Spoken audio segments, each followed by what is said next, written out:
اب انشاءاللہ تعالی جو آپ کی ریئل ٹائم پرچیاں یہاں پہ آئی ہوئی ہیں میں انشاءاللہ انہیں کور کروں گا، کوشش کروں گا کہ ساری پرچیاں کور ہوں، انشاءاللہ امید ہے ہو جائیں گی، لیکن ورڈکٹ دوں گا تفصیلاً، ویڈیوز آلریڈی ریکارڈڈ ہے جس کی وجہ سے آپ سارے لوگ یہاں بیٹھے ہوئے ہیں الحمدللہ۔ ہر دفعہ ہر کوشچن کے آنسر میں تفصیلاً بولنا یہ ضروری نہیں ہوتا، میں آپ کو اپنی ویڈیو کو ریفر کر دوں گا، لیکن ورڈکٹ ضرور دوں گا، وہ آپ کا حق ہے جو لوگ ریئل ٹائم یہاں آئے ہیں کہ میں کسی بھی پرچی کے اوپر ایٹ لیسٹ اپنا ایکسپرٹ اوپینین قرآن و سنت کی روشنی میں آپ کے سامنے رکھ دوں۔ میں ہاتھ چھوڑ کر نماز پڑھتا ہوں، لیکن ہماری مسجد میں نماز نہیں پڑھنے دیتے، کیا میں جماعت کے بغیر نماز پڑھ سکتا ہوں؟ کیوں نہیں پڑھنے دیتے جی؟ آپ ان کے سامنے نہ ہاتھ چھوڑ کے نماز پڑھیں، آپ جماعت میں ہاتھ چھوڑ کے نماز پڑھیں۔ ان کو رفع الیدین سے یا ہاتھ چھوڑ کر نماز پڑھنے سے تکلیف اس وقت ہوتی ہے جب آپ ان کے سامنے نوافل ادا کرتے ہیں، یعنی کہ سنت موقدہ۔ اگر آپ اقامت سے تھوڑی دیر پہلے گھر سے نکلیں وضو کر کے اور مسجد میں پہنچیں جسٹ ان ٹائم کہ اقامت ہو رہی ہو، اور پھر آپ جا کے پہلی صف میں یا دوسری صف میں کھڑے ہو جائیں اور نماز آپ ہاتھ چھوڑ کر پڑھیں یا رفع الیدین کریں، تو کسی کو کوئی تکلیف نہیں ہے، کیونکہ آپ کو کوئی نہیں دیکھ رہا سوائے جو آپ کے دائیں بائیں کھڑے ہوئے ہیں، ٹھیک ہے؟ امام مسجد کو زیادہ تکلیف ہوتی ہے، وہ تو آگے کھڑا ہوا ہے، اور دائیں بائیں والا اگر بعد میں پکڑے تو اس کو آپ نے پہلا جملہ یہ بولنا ہے کہ بھائی تم اپنی نماز پڑھ رہے تھے یا میری نماز دیکھ رہے تھے؟ ہاں، ایموشنلی اسے پکڑ لینا ہے آپ نے، ان کے ساتھ طریقہ واردات یہی کرنا ہے۔ دیکھیں میں نے جذبات کی بنیاد پہ تو ان سب کو پچھاڑا ہے، یہ جو گدڑ سگی میرے ہاتھ لگی ہے، اینٹی وینم الزامی جواب، جسے قرآن نے کہا حکمت جسے دی گئی ہے اسے خیر کثیر دیا گیا، مجھے سمجھ آ گئی ہے کہ بریلویوں کو میں نے کہاں سے پکڑنا ہے۔ انہوں نے پوری دنیا کو گستاخ رسول کہا، میں نے ان کی گستاخیاں ثابت کر دی۔ دیوبندیوں کا مجھے سمجھ آ گیا، یہ صحابہ کرتے ہیں، ہم ان سے صرف یہ پوچھیں گے بتاؤ عمار ابن یاسر کا قاتل کون ہے، اور وہ صحابی نہیں ہے جس کے ماں باپ اسلام کے پہلے شہداء ہیں۔ اہل حدیث تو ویسے ہی بےچارے آلریڈی ایک ایسے منہج کو فالو کر رہے تھے جو درست تھا، ان کو پکڑنا کوئی مشکل نہیں تھا۔ ان کو میں نے بخاری مسلم پہ پکڑ لیا اور بتایا کہ بھئی بخاری مسلم میں رفع الیدین کا بھی لکھا ہے اور بنو امیہ کا بھی لکھا ہے، اب بتاؤ بخاری مسلم کتنی ماننی ہے تم نے؟ شیعہ کو پکڑا ہے نہج البلاغہ سے، اب کئی غالی رافضی آگے کہہ رہے ہیں جی نہج البلاغہ تو حضرت علی کے خطبات ہی نہیں ہے، یہ تو ہماری کتاب ہی نہیں ہے۔ میں نے 7 خطبات نکالے، عقیدہ امامت، ماتم اور صحابہ کرام پہ سب و شتم، یہ سارے ٹاپکس میں نے نہج البلاغہ سے اس کے خلاف ویڈیوز ریکارڈ کروائی، تو بھاگ گئے۔ اس طرح یہ بھی میں آپ کو ایک طریقہ بتا رہا ہوں کہ آپ جماعت میں نماز پڑھیں، بعد میں سنت گھر پڑھیں۔ بخاری مسلم میں حدیث ہے مرد کی سب سے افضل نماز وہ ہے جو فرائض کے بعد اپنے گھر میں ادا کرتا ہے، نفلی نماز، اور نبی الاسلام بھی سنت موقدہ اپنے گھر میں حجرے میں ادا کرتے تھے اور پھر مسجد میں آگے جماعت کرواتے تھے۔ بخاری مسلم میں ایک اور حدیث ہے، نبی الاسلام نے فرمایا کہ اپنے گھروں کو قبرستان نہ بناؤ، اپنی نفلی نمازوں کا کچھ حصہ گھروں میں پڑھا کرو، اور مسلم شریف میں تو الفاظ ہیں اس کے پڑھنے سے تمہارے گھر میں خیر و برکت ہوگی۔ اور ایک اور حدیث ہے بخاری مسلم میں کہ نفلی نماز جو مرد اپنے گھر میں پڑھتا ہے وہ میری مسجد نبوی میں پڑھی ہوئی نماز سے بھی افضل ہے۔ ہاں سبحان اللہ، کتنی بڑی فضیلت ہے مسجد نبوی شریف میں نماز پڑھنے کی فضیلت، اس سے بڑھ کر ایک مرد روزانہ فضیلت حاصل کر سکتا ہے، بس سنتیں اپنے گھر میں ادا کریں، جن کو ہم سنت موقدہ کہتے ہیں، اصولاً تو وہ نفلی نماز ہے۔ سنت اور سنت موقدہ غیر موقدہ یہ فقہا کی ٹرمز ہیں، درست ہے، لیکن اصلاً چیز ہے فرض نماز اور نفلی نماز۔ بخاری مسلم میں الفاظ ہیں، اما عائشہ کہتی ہیں سلام اللہ علیہا کہ نبی صلی اللہ علیہ وآلہ وسلم اپنی نفلی نمازوں میں سب سے زیادہ اہتمام فجر سے پہلے کی 2 رکعتوں کا کرتے تھے۔ وہ جو 2 رکعتیں ہیں سنت موقدہ، ان کو اما عائشہ کیا کہہ رہی ہیں؟ نفلی نماز۔ تو باقی سنتیں اس کے مقابلے میں تو شاہی کوئی نہیں، سب سے تگڑی سنتیں فجر کی ہیں۔ ہاں مسلم شریف میں حدیث ہے کہ فجر سے پہلے 2 رکعتیں پڑھنا مجھے دنیا اور جو کچھ دنیا کے اندر ہے اس سے بڑھ کر محبوب ہے۔ نبی علیہ السلام اتنا اہتمام کرتے تھے، حتیٰ کہ بخاری مسلم میں آیا آپ سفر میں بھی یہ 2 رکعتیں نہیں چھوڑتے تھے. سفر میں آپ نوافل نہیں پڑھتے تھے، لیکن فجر کی 2 سنتیں اور عشاء کے وتر اور تہجد تو آپ کی خصوصیت تھی، وہ آپ نہیں چھوڑتے تھے. تو اما عائشہ ان کو بھی کہہ رہی ہیں 2 نفل. نبی علیہ السلام اپنی نفلی نمازوں میں سب سے زیادہ اہتمام 2 رکعتوں کا کرتے تھے فجر سے پہلے.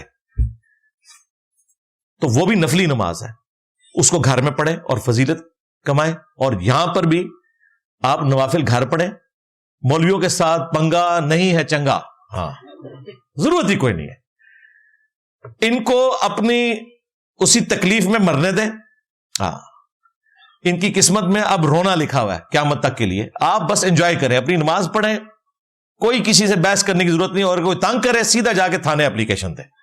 ہاں میں آپ کو کلیئر کٹ بتا رہا ہوں. ابھی گورنمنٹ کی پالیسی بھی پچھلے آلموسٹ 5-6 سال سے، جب سے یہ وہ ضرب عضب رد الفساد اور یہ سارا FATF شریف اور ضرب عضب شریف رد الفساد شریف حافظہ اللہ تعالی شروع ہے نا، اب ان مولویوں کی کوئی اوقات نہیں ہے. جو بھی تنگ کرے سیدھا جا کے اپلیکیشن دیں، یہ مجھے نماز پڑھنے سے روک رہا ہے. اس کو کہو بھائی رفع الیدین میں کر رہا ہوں، تیری قمیض تو نہیں اٹھا رہا پیچھے سے، تنو کیا مسئلہ ہے. ہاں آمین شرارت والی نہ کہیں. ہاں آمین بس اتنی کہیں کہ آپ کے دائیں بائیں لوگ سن لیں. باقی جو حدیث میں ہے نا کہ مسجد گونجتی تھی، ظاہر ہے اگر 1000 بندہ آمین بھی کہے، 1000 بندہ تو مسجد تو گونجے گی. لیکن یہ نہیں ہے کہ امام تو قرات کر رہا ہے دھیمی آواز کے اندر اور آپ کی آمین امام سے بھی اونچی ہو گئی ہے، تو وہ شرارت والا کام نہ کریں. بس آمین اتنی کر لیں، اور اس میں بھی کوشش کریں کہ امام سے دور ہی کھڑے ہوں. امام کے پیچھے تو آپ نے آہستہ بھی کہی نا تو اس کو تکلیف ہو جائے گی، اس لیے امام سے تھوڑا دور ہی دائیں طرف ایکسٹریم پہ کھڑے ہو جائیں. مسئلہ جو ہے نا وہ امام مسجد کا ہوتا ہے، باقی نمازیوں کا اتنا مسئلہ نہیں ہوتا. وہ پھر جمعے پڑھانا شروع کر دیتا ہے، اس کو جمعے میرے خلاف پڑھانے دیں. ہاں وہ تسلی سے آپ سنیں. ہمارے بڑوں نے ان کے بڑوں کی گالیاں سنی ہوئی ہیں ممبروں سے. مروان بن حکم اہل البیت کو ملعون کہہ رہا تھا، نعوذ باللہ. مسند ابی یعلا میں آتا ہے امام حسین سامنے بیٹھے ہوئے تھے، ٹھیک ہے، جمعہ اس کے پیچھے ہی پڑھا انہوں نے، ٹھیک ہے. حکمرانوں کے پیچھے آپ نے نماز پڑھنی ہے، ان کے اعمال ان کے ساتھ ہیں. تو ظاہر ہے آج کی ماڈرن فارم میں حکمران ہی ہے نا یہ ہمارے اوپر جو مسلط ہوئے ہیں علماء، ان کی ذاتی جاگیریں ہیں، تو اس لیے ان سے پنگا کرنے کی ضرورت کوئی نہیں ہے. اور اگر آپ کو کہیں پہ وہم لاحق ہو گیا کہ آپ ان کو کچھ سمجھا سکتے ہیں، ان کو پیغمبر بھی نہیں سمجھا سکتا. آپ پوچھیں دلیل، تو دلیل یہ ہے کہ کیا عیسیٰ ابن مریم سمجھانے میں کامیاب ہو گئے تھے علماء یہود کو؟ لو سامو یہودیوں پہ اللہ تعالیٰ کا اتنا غصہ کیوں ہے؟ اس لیے کہ یہ ایک یونیک ایگزامپل ہے پوری ہیومن ہسٹری کے اندر کہ مسلمانوں نے پیغمبر کا انکار کیا. پہلے پیغمبر آتے تھے بت پرستوں کی طرف، کافروں کی طرف. عیسیٰ ابن مریم کافروں کی طرف نہیں آئے تھے، مسلمانوں کی طرف آئے تھے. بنی اسرائیل کون تھے؟ پیغمبروں کے ماننے والے. اور پھر آئے بھی ایسے کہ کسی کو انکار کی گنجائش نہ رہے. گلی گلی شور تھا کہ ایک شخص آیا جو مردوں کو زندہ کر دیتا ہے اللہ کے اذن سے. مادر ذات جو اندھے ہیں، کوڑی کے مریض ہیں، ان کو شفا دیتا ہے اللہ کے اذن سے. کسی کو وہم بھی نہیں آ سکتا. باقیوں کے معجزات تو چند لوگوں نے دیکھے نا، عیسیٰ ابن مریم تو پبلکلی معجزات کر کے دکھاتے تھے، کسی کو انکار کی گنجائش ہی نہیں تھی. اس کے باوجود ان منوسوں نے، ان علماء کرائم نے، یہودی علماء نے حضرت عیسیٰ ابن مریم کو دجال کہنا شروع کر دیا، آؤٹ آف ویڈ لاک کہنا شروع کر دیا کہ اس کی اصل میں خطا ہے، نعوذ باللہ، جو معجزانہ طور پہ وہ پیدا ہوئے تھے. اس لیے پھر اللہ تعالیٰ نے ضربت علیہم الذلہ والمسکنہ، قیامت تک کے لیے اب ان کے اوپر یہ مسلط کر دی ہے. تو مجھے بتائیں اگر عیسیٰ ابن مریم علماء یہود کو نہ سمجھا سکیں، میں اور آپ علماء اسلام کو سمجھا سکتے؟ ان کے بڑوں کو ہمارے بڑے نہیں سمجھا سکے. ہمارے بڑے تو عیسیٰ ابن مریم ہے نا. تو یہ ذہن میں رکھیے گا، یہ بیونڈ ریپیئر ہے. ان کی روٹی روزی اپنے فرقے کے ساتھ جڑی ہوئی ہے. یہ کبھی بھی اس معاملے میں حق بات کو قبول نہیں کریں گے. اس لیے پبلک پہ محنت کریں. مولویوں سے بگاڑیں گے، وہ جمعے پڑھائے گا، باقی لوگوں کو آپ کے خلاف کرے گا، پھر دعوت کا راستہ روک دے گا. اور مسجد میں کوئی تبلیغ کرنے کی ضرورت نہیں ہے. مسجد صرف نماز پڑھنے کے لیے رکھیں آپ. تبلیغ جس کو بھی کرنی ہے گھر بلا کے کریں, کسی ہوٹل میں بٹھا کے کریں, سوشل میڈیا کے ذریعے کریں. مسجد میں کریں گے تو مسجد میں تو مولوی نے لکھ کے لگایا ہوتا ہے یہاں میری مرضی کے بغیر کوئی درس نہیں دے سکتا, تو اسی تبلیغ کرنا ہے تو ہمیں شوق چڑھے ہے. میں نے لائسنس بنوانا ہے لیکن پاکستان میں پیسوں کے بغیر ہمیں ٹیسٹ میں پاس نہیں کیا جاتا. نہیں جی پاس ہو جاتے ہیں, ایسی بھی کوئی بات نہیں یار, ٹیسٹ پاس ہو جاتے ہیں, صحیح چلائیں. اب آپ نے اگر ٹیسٹ دینے کا سلیقہ ہی نہیں سیکھا ہوا تو فیل ہی ہونا ہے آپ نے. وہ ہمارے ایک دوست ٹیسٹ دینے کے لیے گئے اسلام آباد موٹر بائک کا, تو انہوں نے یہ واقعہ مجھے سنایا, یہ ان کے سامنے واقعہ ہوا. اب موٹر سائیکل تو سارے لوگ چلا رہے ہوتے ہیں, اس میں تو کوئی اتنی راکٹ سائنس نہیں ہوتی, گاڑی میں تھوڑا سا مشکل کام ہوتا ہے. وہ کہتا ہے جی وہاں پہ موٹر سائیکل کھڑی ہوئی تھی اور اس کے ساتھ ہیلمٹ بھی لٹکا ہوا تھا. اب ماشاءاللہ ہمارے نوجوان تو ہیلمٹ پہنتے ہی کوئی نہیں ہے.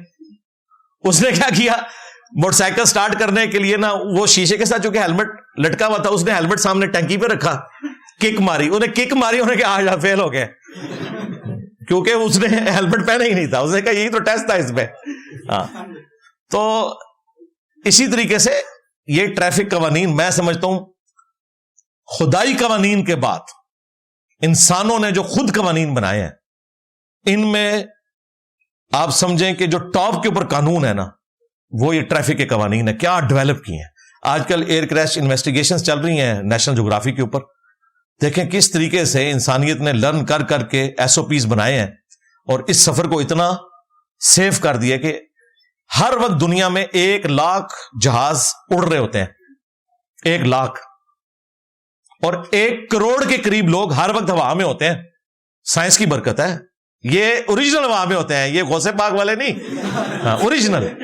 1 کروڑ بندہ ہر وقت ہوا میں ہوتا ہے اور کوئی لاکھوں میں سے ایک جہاز گرتا ہے. یہ آپ کو جو نظر آ رہا ہے کہ یہ پچھلے دنوں 2-3 گرے ہیں, یہ ریشو پروپورشن نکالیں تو 0.00001.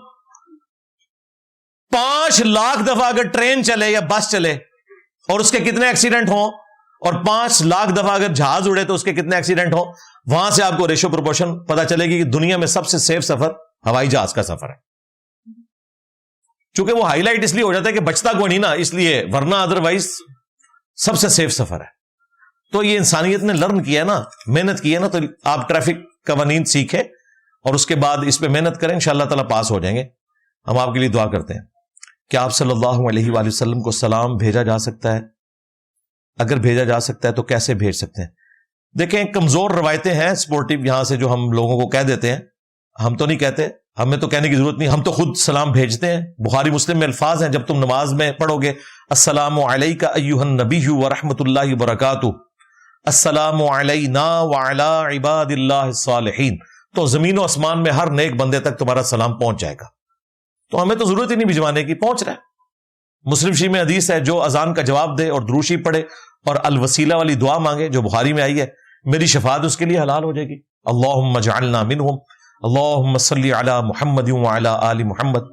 سنن نسائی میں حدیث ہے زمین میں فرشتے سیاحت کرتے ہیں اور میرے امتیوں کا سلام مجھ تک پہنچاتے رہتے ہیں. تو یہ طریقہ ہے سلام کہ آپ نماز میں پڑھتے ہیں, نماز کے علاوہ دروشی پڑھتے ہیں. باقی یہ کہ قبر رسول پہ جا کے سلام عرض کرنے کا کہنا, اس کی کوئی اصل موجود نہیں ہے. ہم اس کے اوپر کوئی بدعت کا فتویٰ نہیں لگاتے. اس کی بجائے آپ یہ کہا کریں جو ہم اپنے اسٹوڈنٹ سے کہتے ہیں کہ جب روزہ شریف پہ حاضری ہو تو اللہ کے حضور آپ نے ہمارے لیے دعا کرنی ہے, کیونکہ قبر رسول دعاؤں کی قبولیت کی جگہ ہے. امام ابن تیمیہ جیسا ہارڈ لائنر بندہ, انہوں نے فتاوی ابن تیمیہ میں لکھا کہ اس کائنات میں نفلی عبادتوں میں سب سے بڑی عبادت قبر رسول کی حاضری ہے. وہاں آپ جا کے السلام علیکہ یا رسول اللہ پڑھیں, السلام علیکہ یا ابا بکر, السلام علیکہ یا عمر, اور پھر وہاں پہ کھڑے ہو کر اللہ کے حضور دعائیں کریں. آپ دعاؤں کی قبولیت کی جگہ انشاءاللہ. حقوق العباد جو جانے انجانے میں رہ جائیں, جن کا علم نہ ہو.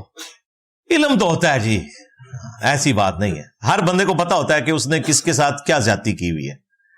باقی جو بالکل کوئی اندازہ نہیں ہوتا وہ ایک الگ بات, وہ آپ اللہ سے معافی مانگیں. لیکن جس کا آپ کو پتا ہے وہ تو جب آپ کر رہے ہوتے ہیں آپ کو پتا ہوتا ہے کہ آپ کیا کر رہے ہیں.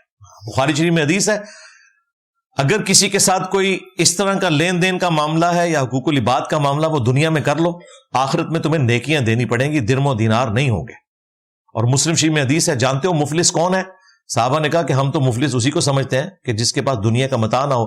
آپ نے فرمایا میری امت کا مفلس وہ ہے جو پہاڑوں کے برابر نماز، روزہ، حج، زکوٰۃ کی نیکیاں لے کر آیا، لیکن اس حال میں کہ دنیا میں کسی کو ڈانٹا، کسی کو مارا، کسی کا خون بہایا، کسی کو پیٹا، کسی کو ذہنی اذیت دی، ایک ایک کر کے وہ لوگ قیامت کے دن آ کے اللہ کے حضور شکایت کر کے نیکیاں لے جائیں گے، پہاڑوں کے برابر نماز، روزہ، حج، زکوٰۃ کی نیکیاں ختم۔ ابھی بھی کچھ لوگ باقی ہوں گے جن کا بدلہ دینا ہوگا، تو اللہ تعالیٰ فرمائے گا اس کی نیکیاں ختم ہو گئی ہیں، اب تم اپنے گناہ اس کے نامہ مال میں ڈالتے جاؤ، دیکھو کیے اس نے ہوئے ہیں، اللہ کہہ رہا ہے اس کو دو اس کو، تمہیں نہیں عذاب ہوگا، اس کو عذاب ہوگا تمہارے گناہوں کا، کیونکہ تمہارے ساتھ زیادتی کی اس نے، اور پھر اسے اوندھا منہ کر کے جہنم میں پھینک دیا جائے گا۔ پھر اللہ کے محبوب صلی اللہ علیہ وآلہ وسلم نے فرمایا میری امت کا مفلس یہ ہوگا، اصلاً غریب یہ ہے۔ اور واقعی حقیقت بات ہے کہ اتنی نیکیاں کر کے بھی جہنم میں گیا، صرف حقوق العباد کا خیال نہیں رکھا۔ لہٰذا صرف حقوق اللہ پہ آپ نے زور نہیں دینا، حقوق العباد پہ بھی زور دینا ہے۔ ہمارے استاد جاوید احمد غامدی صاحب نے بڑی اچھی بات کی، مجھے ایک پروگرام میں بڑی یاد رہی۔ انہوں نے بعض جملے وہ ایسے کمال کے بولتے ہیں، باوجود اس کے کہ گمراہیاں بھی وہ کمال کی پھیلاتے ہیں کہ وہ دل پہ نقش ہو جاتے ہیں۔ انہوں نے کہا کہ اگر آپ یہ سمجھتے ہیں کہ میں اپنے یتیم بھانجوں اور بھتیجوں کی وراثت ہتھیا کر کل سے تہجد کے 2 نفل بڑھا لوں گا اور یہ ایکویلنٹ ہو جائیں گے، تو یہ اپنے دماغ سے خیال نکال دیں۔ آپ پوری زندگی میں نوافل پڑھتے رہیں، جو آپ نے کسی کا مال دبایا ہے نا، وہ قیامت کے دن آپ کو حساب و کتاب دینا ہوگا۔ اور یہ لوگوں کے دماغ میں آتا ہے، یہ اکثر لوگ کہتے ہیں نا کہ یہ دیندار لوگ جو ہیں وہ دنیاوی معاملات میں بڑے فراڈیے ہوتے ہیں۔ بالکل صحیح بات ہے، میں بھی داڑھی والے سے نہیں چیز لیتا، بڑا ڈر لگتا ہے۔ منو پتا ہے کہ انہیں منو ڈس لیا، منو پانی بھی نہیں لبنا، کیونکہ اس نے اپنی داڑھی اور تسبیح اور پگڑی اور شلوار ٹخنوں سے اوپر کر کے مجھے دھوکہ دینا ہے۔ تو یہ اکثر آپ لوگ سنتے ہیں کہ دیندار لوگ جو ہیں وہ حقوق العباد کے معاملات میں ایسے کیوں ہوتے ہیں، اس کے پیچھے ریزن یہ ہوتی ہے، وہ یہ سمجھتے ہیں کہ اتنا کچھ اللہ کے لیے کر رہے ہیں، تھوڑا بہت تو معاف کر دے گا، ان کو پتہ ہی نہیں ہے کہ ریشو پروپورشن کیا ہے۔ ہاں حقیقت بات ہے کہ حقوق العباد کا معاملہ بہت کریٹیکل ہے۔ ہاں لیکن دوسری ایکسٹریم یہ ہے کہ بعض لوگ حقوق العباد کا خیال رکھتے ہیں اور اللہ کے حقوق کہتے ہیں یہ خیر اللہ نے تو معاف کر دینے نے۔ بھائی اللہ نے معاف کرنے یہ اپنی مرضی سے کرنے، آپ کی مرضی سے نہیں، اور اس معافی کا ایک طریقہ بھی ہے، جہنم کا پھیرا لگوا کے، کس کو کیا پتہ ہے کہ کتنا عرصہ وہاں گزارنا پڑے۔ یہ بھی تکبر کا جملہ نہیں بولنا چاہیے، ہر وقت عاجزی کی روش اختیار کرنی چاہیے، نہ حقوق اللہ کے معاملے میں سستی، نہ حقوق العباد کے معاملے میں سستی۔ یہ اللہ تعالیٰ نے ہر چیز جوڑوں کی شکل میں بنائی ہے، حقوق اللہ، حقوق العباد، امر بالمعروف و نہی عن المنکر، نیکی کا حکم دینا ہے، برائی سے روکنا ہے۔ اسی طریقے سے دنیا اور آخرت جوڑا ہے، اللہ تعالیٰ نے ہر چیز کو جوڑوں کی شکل میں پیدا کیا۔ انسان جب مر جاتا ہے تو قبر میں اس کا حساب شروع ہو جاتا ہے، کیا جنت اور دوزخ کا فیصلہ ادھر ہی ہو جائے گا؟ جی ہو جائے گا جی۔ یہ وہ والی جنت اور جہنم نہیں ہے جو الٹیمیٹلی ہے، لیکن اس کا ایک پروٹوٹائپ والا معاملہ ہے کہ انسان کے لیے آسانی کا معاملہ ہو جائے گا۔ عذاب قبر کا ثبوت میں نے قرآن پاک سے بھی دیا ہے، برزخ کی زندگی کا، اسے آپ عذاب قبر کہہ لیں یا عذاب برزخ کہہ لیں، اس کے اوپر مسئلہ 117A اور B میرا ریکارڈ ہے۔ ان شارٹ یہ ہے کہ مرتے ہی اہل جنت کو جنت کی بشارت مل جائے گی اور اہل جہنم کو جہنم کی۔ باقی حساب و کتاب تو الٹیمیٹلی آخرت کے دن ہونا ہے، بلکہ مرنے سے پہلے سورۃ الانفال میں آیا کہ ہم ان کی پیٹھوں پر اور چہرے پر ہتھوڑے مرواتے ہیں فرشتوں کے ذریعے، فاسقین کی جب موت کا وقت قریب آتا ہے۔ تو یہ تو مرنے کے بعد کی بات ہو رہی ہے، مرنے سے پہلے ہی پتہ چل جاتا ہے، آخری وقت میں اہل ایمان کو بشارت ملنی شروع ہو جاتی ہے۔ بخاری میں حدیث ہے، اللہ تعالیٰ فرماتا ہے میں کسی بھی کام سے ہچکچاہٹ محسوس نہیں کرتا ہوں سوائے ایک کام کے، کہ جب مجھے اپنے مؤمن بندے کی روح قبض کرنی پڑتی ہے، کیونکہ میرا بندہ مرنا نہیں چاہ رہا ہوتا. ظاہر ہے زندگی تو ہمیں عزیز ہے اور میں اسے موت دینا چاہتا ہوں. تو اللہ تعالیٰ کہتا ہے اس معاملے میں بھی ریلیکٹنٹ ہوتا ہوں, پھر اسے راضی کرتا ہوں, یعنی آخرت کی نعمتیں دکھا کے. پھر وہ خود ہی کہتا ہے کہ میں آخرت کو اڈاپٹ کروں گا. تو اللہ تعالیٰ موت کے وقت یہ سارے معاملات کلیئر کر دیتا ہے. بخاری شریف میں ہے کہ میت چارپائی پہ کلام کرتی ہے, زمین و آسمان کی تمام مخلوقات سنتی ہیں اس کو سوائے انسانوں اور جنوں کے, اور اگر انسان اور جن سن لیں تو بے ہوش ہو جائیں. نیک میت کہتی ہے مجھے جلدی قبرستان لے جاؤ, انتظار ہو رہا ہے میرا. اور جو گناہگار میت ہے وہ چیخو پکار کرتی ہے کہ مجھے کہاں لے کے جا رہے ہو.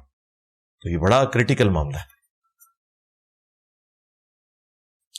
میری چھوٹی بہن اب ماشاءاللہ پردہ کرتی ہے, اگر کسی شادی پر بھی جانا ہو تو مکمل پردہ کر کے جاتی ہے. کچھ لوگ اس کا مذاق اڑاتے ہیں, آپ میری بہن سے کہیں کہ اس عمل کو جاری رکھے. جی کہتا بھی ہوں اور دعا بھی کرتا ہوں. باقی دنیا نے مذاق اڑانا ہے, دنیا کو چھوڑیں, دنیا کی تو کتے کی بھی اوقات نہیں ہے. یہ دنیا کیا ہے, سیدھی سی بات ہے. اگر آپ کو پتا چل جائے کہ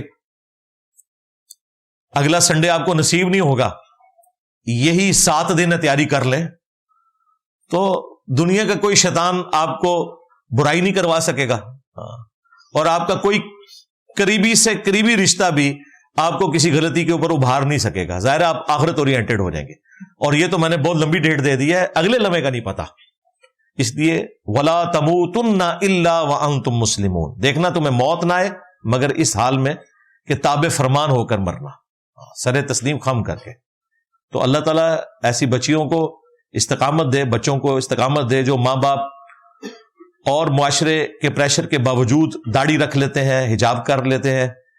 تو انہوں نے واقعی اپنے رب کو ٹاپ پرائرٹی مان لیا ہے, اور واقعی وہ پریکٹیکلی اس نعرے پہ ہے کہ میرے نبی سا ہے ہی کوئی نہیں. ہاں, ماں بھی ہوتے شاہ ہی کوئی نہیں نبی کے مقابلے پہ. کیا آن لائن اپارٹمنٹ کرایہ پر دینا جائز ہے؟ آن لائن اپارٹمنٹ کرایہ پہ دینا کیا مطلب؟ وہ یعنی بکنگ ہوتی ہے نا کرایہ کی, 1 رات سے 2 رات سے, وہ کہتے ہیں آتے ہیں تو لوگ پتہ نہیں لگتا یہ میاں بیوی ہیں کہ نہیں اکٹھے رہ رہے. اچھا, تو اس کے لیے کوئی مسئلہ نہیں ہے. آپ مطلب وہ اگر آپ سمجھتے ہیں کہ یہ برائی والا کوئی معاملہ ہونے والا ہے تو ٹھیک ہے, آپ شرط رکھ دیں. یہاں ہمارے جہلم میں بھی ایک ہوٹل ہے, انہوں نے شرط رکھی ہوئی ہے کہ وہ صرف مردوں کو دیتے ہیں یہاں پر ہوٹل, جو مزدوری کے لیے آئے ہوئے ہیں یا کسی میٹنگ کے لیے آئے ہوئے ہیں. اگر مرد و عورت دونوں کا معاملہ کرنا ہے تو ٹھیک ہے, نکاح نامہ کی شرط یا آئیڈینٹی کارڈ, اب تو اس میں لکھا ہوتا ہے کہ میاں بیوی ہے یا نہیں ہے, پتہ چل جائے گا. یہ کوئی مشکل کام نہیں ہے. کریں جی, تحقیق کرنا ضروری ہے. آن لائن جو ایپ ہے نا وہ اس کو الاؤ نہیں کرتے, یہ پتہ کرے. تو پھر اس کا حل آپ کسی جو ایپس کی فیلڈ سے تعلق رکھتے ہیں لوگ, ان سے پوچھیں نا. اب یہ آپ کا اپنا پرابلم ہے نا, میں نے تو آپ کو اچھے لڑکے اور لڑکی کی خوبیاں بتانی ہے, رشتہ میں نے نہیں ڈھونڈ کے دینا. میں نے تو آپ کو بتایا کہ اس میں یہ چیز ایڈ کروا لیں, ٹھیک ہے, یا ٹیلی فون نمبر کے ذریعے آپ بات کر کے اس چیز کو انشور کر لیں. وہ آپ اپنا معاملہ خود دیکھیں. جی کیا وجہ ہے کہ اللہ تعالیٰ نے صرف آل ابراہیم پر ہی نبوت کیوں بھیجی؟ آل ابراہیم پر بھیجی حضرت ابراہیم علیہ السلام کے بعد, لیکن حضرت ابراہیم علیہ السلام سے پہلے بھی پیغمبر ہو گزرے. کیوں تو بیان ہے نا, میں نے آپ کو بتایا. لا یسأل عما یفعل وہم یسألون, اللہ کو کوئی پوچھ نہیں سکتا کہ اس نے یہ کام کیوں کیا. اس کی حکمتیں کافی ساری لوگوں نے بیان کی ہیں, لیکن وہ حکمتیں ان کے بھی کاؤنٹر آرگومنٹس رکھے جا سکتے ہیں. اصل بات یہ کہ اللہ نے حضرت ابراہیم علیہ السلام کی اولاد کو چن لیا ہے کہ یہ انسانیت میں اس توحید کی دعوت کے امام ہے, خواہ وہ بنو اسرائیل ہوں اور اس کے بعد بنو اسماعیل. ٹھیک ہے, یہ اصل چیز ہے. باقی حکمتیں آپ جتنی مرضی تلاش کریں, وہ علمی شہوت ہے, آپ بے شک پوری کریں, ویلاگز میں پوری کریں, بحثوں میں پوری کریں, اس کا اسلام سے کوئی تعلق نہیں ہے. اسلام نے تو اس قسم کی چیزوں کو بین کیا ہوا ہے. کیا کڑوا پانی جو انسان یا جانور کے پینے کے قابل نہ ہو اسے ضائع ہونے دینا چاہیے؟ کیا ضائع تو کوئی بھی پانی نہیں کرنا آپ نے, بس ضائع ہو رہا ہے, کیا مطلب؟ کھارا پانی. ہاں, تو کیا وہاں پہ مفت بجلی ہے کہ وہ چلا کے تو اس کو باہر نکال کے ضائع کرتے رہتے ہیں؟ مجھے نہیں سمجھ رہی اس سوال کی. اس کا سوال ہے تو وہ اگر اس میں کوئی چیز ہے تو سمجھا لیں مجھے. کس کا سوال؟ جی جی نہیں، ضائع نہیں ہونا چاہیے. کیوں ضائع ہوگا؟ کھارا تو آپ کے لیے ہے نا بھائی، باقی لوگوں کی تو غذا ہے. کئی ایسے پودے ہیں جو کھارے پانی میں بھی اگتے ہیں. ہاں، وہ پودوں کو لگایا جاتا ہے وہاں پہ زمین کی صفائی کے لیے. آپ ذرا وہ دیکھیں نا، وہ ڈاکٹر وسیم صاحب ہیں، انہوں نے کافی سارا کام کیا ہوا ہے اس کے اوپر. ان کا اپنا یوٹیوب چینل بھی ہے، مختلف جانداروں کے بارے میں، خواہ وہ اینیمل کنگڈم سے ہو، پلانٹ کنگڈم سے ہو، پورا تعارف کرواتے ہیں. وہ بتاتے ہیں کس قسم کے پودے اویلیبل ہیں. گردے کی تکلیف کی وجہ سے میں روزے نہیں رکھ پاتا، اور میں اتنا مستحکم بھی نہیں ہوں کہ میں لوگوں کو کھانا کھلا سکوں. ایسی صورتحال میں کیا کرنا چاہیے؟ ٹھیک ہے، اگر آپ بالکل گئے گزرے تو کوئی مسئلہ نہیں، معافی ہے. یہ حالات و واقعات اگر آپ پہ ایسے طاری ہیں، کوئی مسئلہ نہیں، معافی ہے. کیا مولا علیہ السلام نے جنگ خندق میں ایک وار کر کے ابن عبد الود کو واصل جہنم کیا؟ ان کا وہ عمل کائنات میں سب سے افضل عمل ہے. یہ تو مجھے نہیں پتا، باقی یہ والا واقعہ تو رپورٹ ہوا ہے، عمر سیریز میں بھی انہوں نے فلمایا ہوا ہے. حضرت علی کے نامہ اعمال میں تو میرے بھائی بہت بڑے بڑے اعمال ہیں، یہ تو ان میں سے بہت چھوٹا عمل ہے. حضرت علی کی فضیلت کے لیے یہی کافی ہے. جو بخاری مسلم میں حضرت علی کے فضائل پہ پہلی حدیث امام مسلم نے یہی لی ہے، امام بخاری نے دوسرے نمبر پہ یہ حدیث لی کہ علی کی میرے ساتھ وہی نسبت ہے جو ہارون کی موسیٰ کے ساتھ، مگر میرے بعد کوئی نبی نہیں. تمام صحابہ کے تمام فضائل، حضرت علی کے تمام فضائل ایک پلڑے میں، اور یہ ایک حدیث ایک پلڑے میں. اس کا اتنا وزن ہے. قرآن میں حضرت موسیٰ علیہ السلام کے ساتھ سپورٹو پیغمبر کون تھا؟ ہارون علیہ السلام، جو کہ اللہ تعالیٰ نے ان کو دیے تھے. اللہ تعالیٰ سے دعا مانگی تھی موسیٰ علیہ السلام. اس لیول کی سپورٹ نبی علیہ السلام کے اہل البیت اصحاب میں سے جس شخصیت کی رسول اللہ کو حاصل تھی وہ حضرت علی تھے، ایک فرق کے ساتھ کہ وہ نبی نہیں تھے، کیونکہ ختم نبوت ہو چکی ہے. اور یہ حدیث ختم نبوت پہ پیرا دیتی ہے کہ اگر مولا علی جن کی اسلام کے لیے اتنی قربانی ہے، وہ پیغمبر نہیں ہے جن کی نسبت بھی پیغمبروں والی ہے، ہارون کی موسیٰ کے ساتھ اور علی کی محمد رسول اللہ کے ساتھ صلی اللہ علیہ وآلہ وسلم، تو غلام احمد قادیانی دجال تے شاہی کوئی نہیں. نماز جنازہ کی جماعت کروانے کا طریقہ کیا ہے؟ اس میں کیا کیا پڑھنا چاہیے؟ اونچی آواز سے. اونچی آواز سے بھی ثابت ہے، آہستہ بھی ثابت ہے. عمومی عمل سرن نماز جنازہ ہے، اس کے اوپر میری کافی ساری ویڈیوز ہیں. نماز جنازہ کا طریقہ آپ لکھیں تو آ جائے گا. پہلی رکعت میں سورۃ الفاتحہ اور سورت ملانی ہے، پہلی تکبیر کے بعد. رکعت تو نہیں ہے اس طرح، تکبیر کے بعد. دوسری تکبیر کے بعد آپ نے دروشی پڑھنا ہے، تیسری کے بعد آپ نے دعا مانگنی ہے، اور چوتھی کے بعد ایک طرف سلام پھیر دینا ہے. یہ طریقہ ہے. اگر آپ نے زیادہ تکبیرات کہنی ہے تو پھر پانچویں تکبیر جب آپ کہیں گے، صحیح مسلم میں نبی علیہ السلام سے 5 تکبیریں بھی ثابت ہیں، تو پھر چوتھی تکبیر کے بعد بھی دعائیں مانگیں گے اور 5ویں پہ آپ سلام پھیریں گے. دونوں طریقے ثابت ہیں. پالتو بلے بلی کی نسبندی وغیرہ کروانا نبی علیہ السلام نے اجازت نہیں دی جی، اس کی مسلم شریف میں حدیثیں موجود ہیں. کیا انسان اپنا ایمان بچانے کے لیے سب رشتہ داروں کو چھوڑ کر پہاڑوں کی طرف جا سکتا ہے؟ انشاءاللہ فیل ہو جاؤ گے. آج پورے کا پورا لیکچر ہی اسی کے اوپر تھا. اگر جانا ہے تو لاس اینجلس کے پہاڑوں میں جانا ہے آپ کو. جب بابوں سے کہتے ہیں کہ بابت شاہی کوئی نہیں، تو وہ کہتے ہیں یہ کیا آگے لکھا ہے؟ انجینئر تو واقعی انجینئر تو کوئی شے نہیں ہے، نبی کے جیسا ہی کوئی نہیں، اربوں انجینئر تو شاہی کوئی نہیں.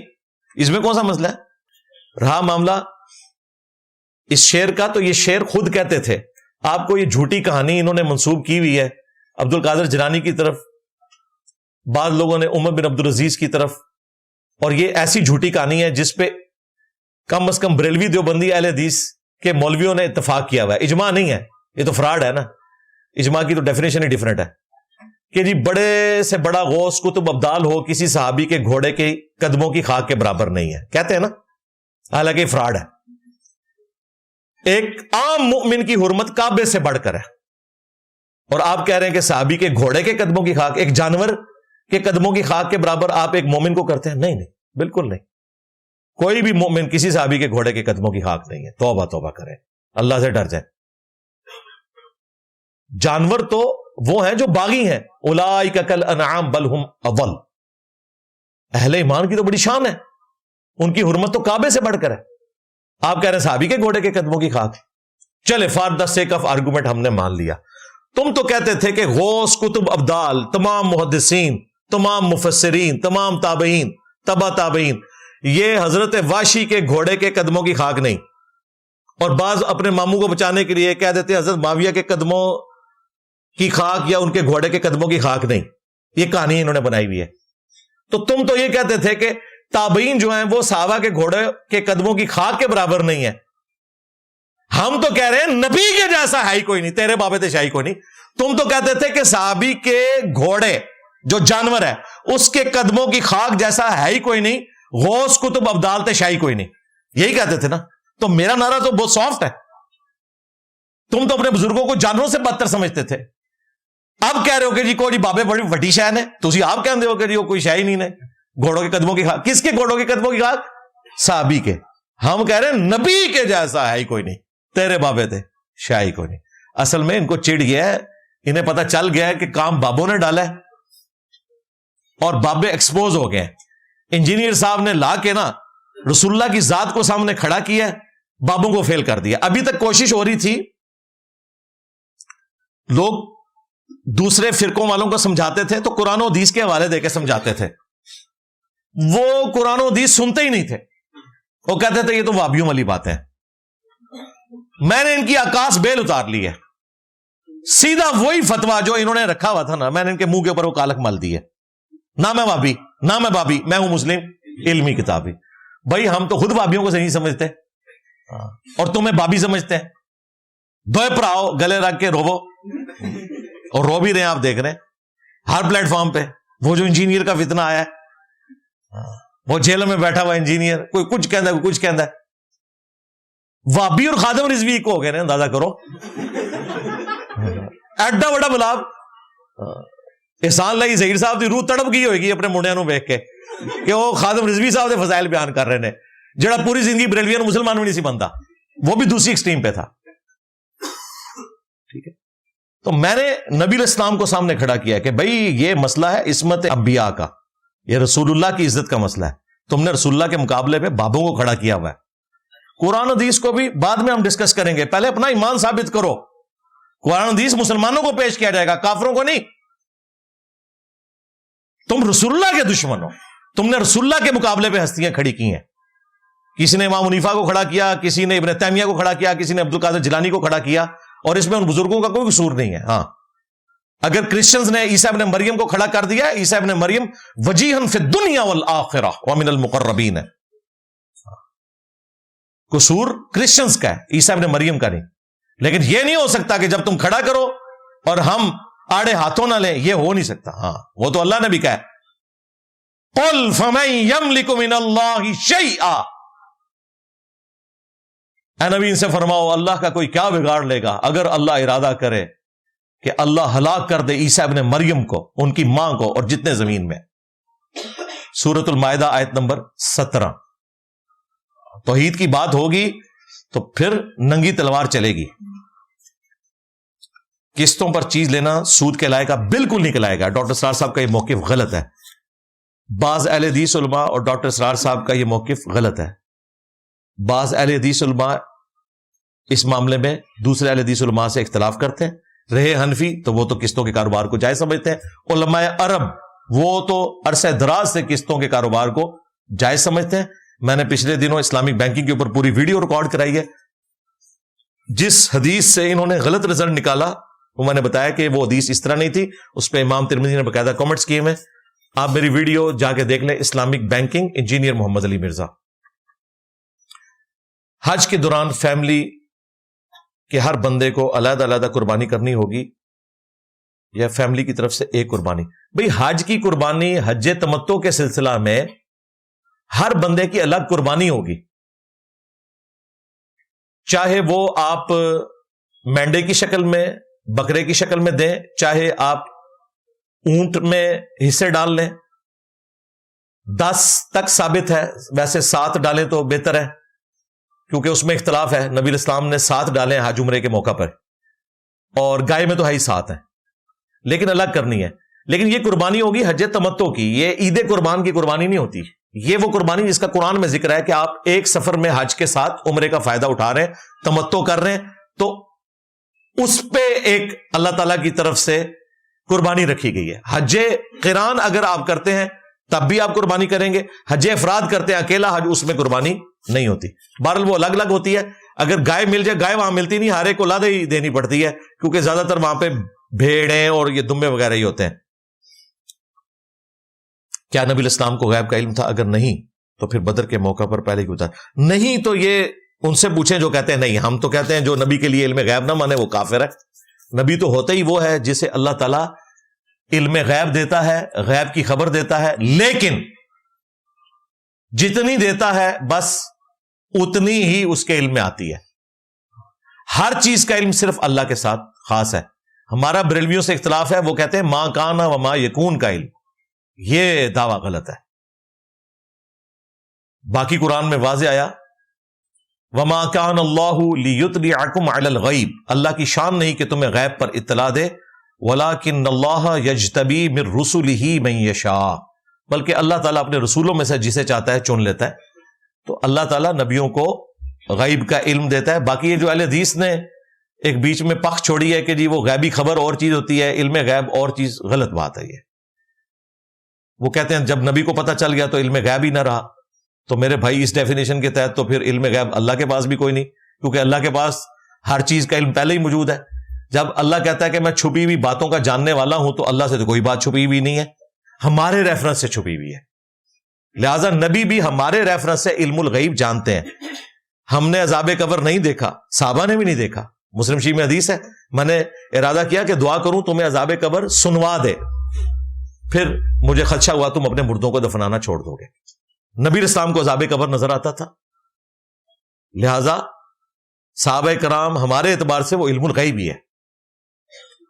تو نبی ہوتے ہی وہ ہے جسے اللہ تعالیٰ علم الغیب دیتا ہے. اختلاف یہ ہے لمیٹڈ ان لمیٹڈ کا، اور یہ جو انہوں نے بیچ میں اتنی ساری چیزیں داخل کر دی ہیں، اس کے لیے میری تفصیلی ویڈیو دیکھیں علم غیب پہ. میرے ایک چاچو ہیں، جب میری ان سے نماز کے طریقے پہ بات ہوئی تو انہوں نے کہا کہ انسان کی نیت ٹھیک ہونی چاہیے، نماز انسان جیسے بھی پڑھے. تو ان کو کہ بالکل ٹھیک ہے، آپ اپنی نیت بھی ٹھیک کریں، نماز سنت کے مطابق کر لیں، ابھی پتہ چل جائے گا. اصل میں یہ چاچو، چاچے، ابے مزدل ہوتے ہیں.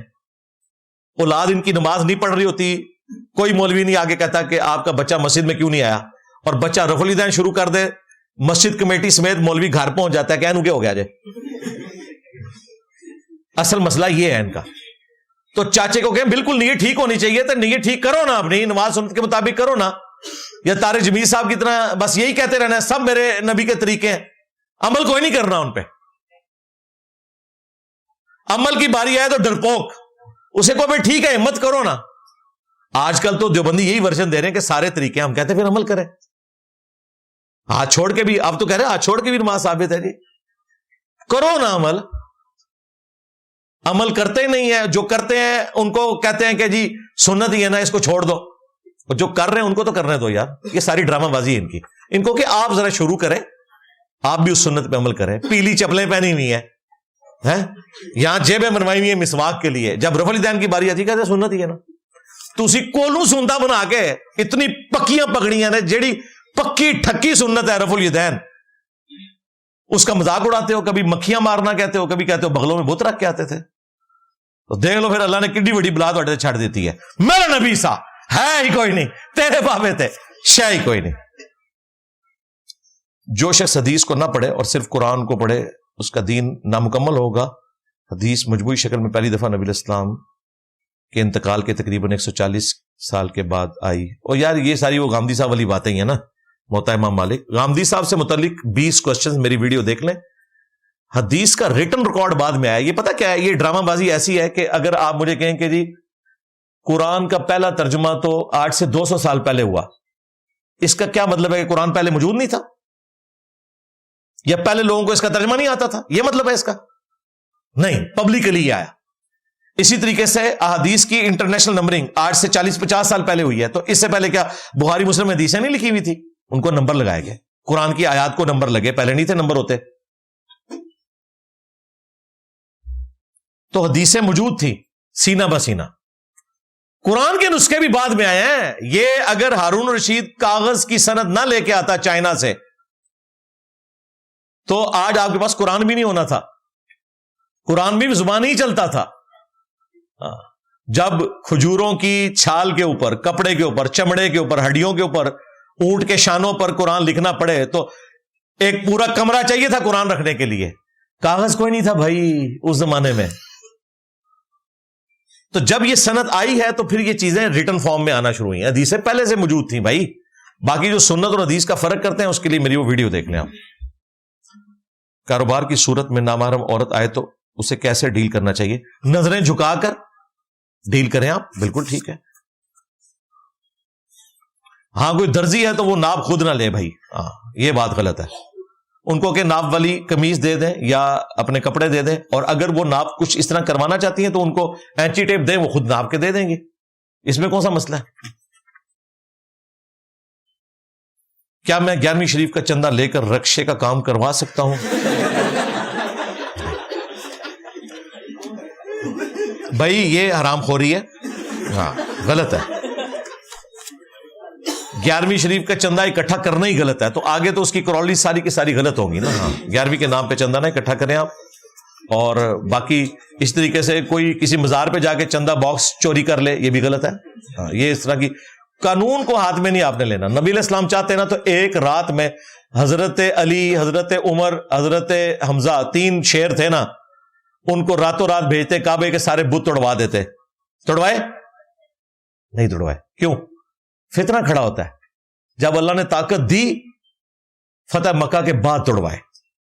اتنے سال اللہ کا پیغمبر جو اللہ کا محبوب ہے، خاتم النبیین ہے، امام الموحدین ہے صلی اللہ علیہ وآلہ وسلم، وہ اس قبلے کی طرف منہ کر کے نماز پڑھتا رہا جس کے اندر بت رکھے ہوئے ہیں. ہم تو آج برداشت نہ کریں،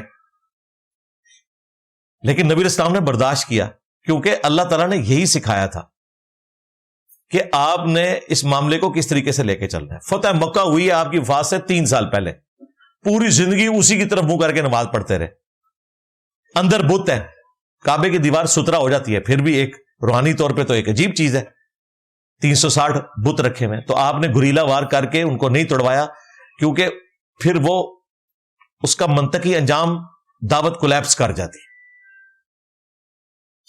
اس لیے نبی علیہ السلام نے یہ کام نہیں کیا. لہذا یہ جو ادھر آپ کو مشورے دیتی ہیں نا خلافت والی تنظیمیں، جہادی تنظیمیں، یہ کر دو وہ کر دو، ٹھیک ہے جی، حقیقی آزادی، ہاں تے فلانی ہے تے اے کرو، اپنے بچے دوسرے ملکیں جو رکھے نہیں تھے لوگوں نے بچے مرماندے پھرتے نے، سب ڈرامہ بازی ہے، سب اپنے لیے لگے ہوئے. اور دیکھیں فلسطین کے نام کے اوپر ایک بندہ جو پوری پاکستانی نیشن کا خون گرماتا رہے، پچھلے دنوں جا کے خود باہر پناہ لے لیا، 20 بچے بھی ساتھ لے گئے. دیکھ لیں، ہم آپ کو پہلے ہی بتاتے یار یہ اور دنیا ہے.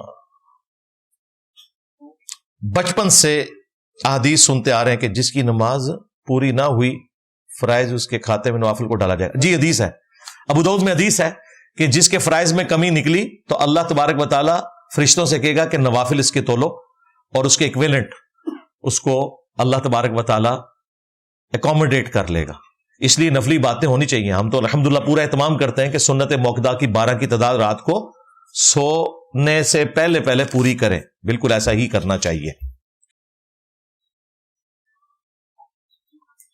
آپ حضرت ڈیزل، حضرت نیٹشے وغیرہ کا ذکر کرتے ہیں، جبکہ الخوارزمی، ابن سینا، جابر بن حیان، ان کا بھی ذکر کر دیا کریں. جی میں کرتا ہوں، بالکل کرتا ہوں. الخوارزمی کا کرتا ہوں، شیعہ تھا، ہاں سنیوں کے نزدیک تو مسلمان بھی نہیں تھا. لو سامو ہوں دسو. ابن سینا کے تو میں نظریات آپ کو بتا بھی نہیں سکتا، کتنا بڑا سیکولر تھا وہ. یہ جتنے سائنٹسٹ ہیں نا، یہ سارے وہ ہیں جو اس وقت کے بڑے بڑے اماموں کے نزدیک گمراہ تھے، انکلوڈنگ احمد بن حنبل، کیونکہ زیادہ تر معتزلہ ہیں، اور ان ساروں کو جیلیں کاٹنی پڑی ہیں. آج ہمارا فخر بن گیا، ہم نے گود میں لے لیا ان کو تو ساروں نے ملحد، بے دین، پتہ نہیں کیا کچھ اپنے زمانے میں ڈکلیئر کیا ہوا ہے، اور بعد میں حکومت آ گئی نا جب بنو عباس کی اہل حدیثوں کے ہاتھ میں, تو احمد بن حنبل تو جیل سے چھوٹ کے یہ سارے اندر چلے گئے, توڑے سارے تحقیق کرنے والے, اس واسطے رہن دو. اور امام غزالی نے جو خدمت کی ہوئی ہے نا ان کے مخالف کتابیں لکھ کے, وہ الگ سے ہے, تو انشاءاللہ ذکر کریں گے, لیکن ساتھ پھر یہ بھی کریں گے. تو اس کا اینڈ رزلٹ یہ ہوگا کہ وہ مسلمانوں کے ہیرو نہیں رہیں گے پھر وہ اپنی ذات میں خود ہی تھے, وہ انہی کا ہی کریڈٹ تھا, وہ اس سسٹم کی آؤٹ پٹ نہیں تھے. تھنک آؤٹ آف باکس مولویوں کے سسٹم کی وجہ سے نہیں ہوا.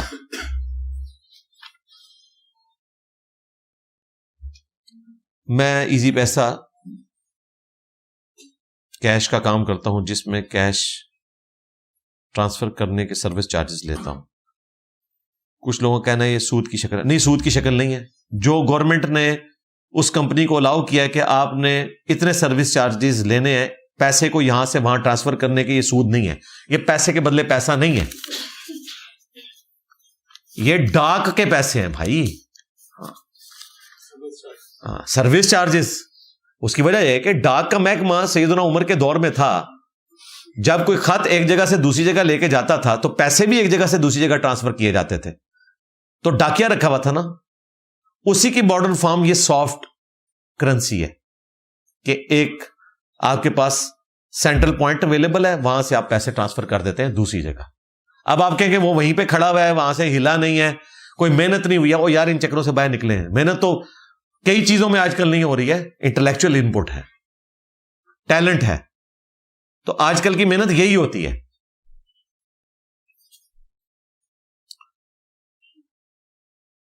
میری شاپ کے قریب ہی مسجد ہے, مگر شاپ پر اکیلا ہوتا ہوں. اکثر نماز کے وقت شاپ بند کرنے میں وقت لگ جاتا ہے.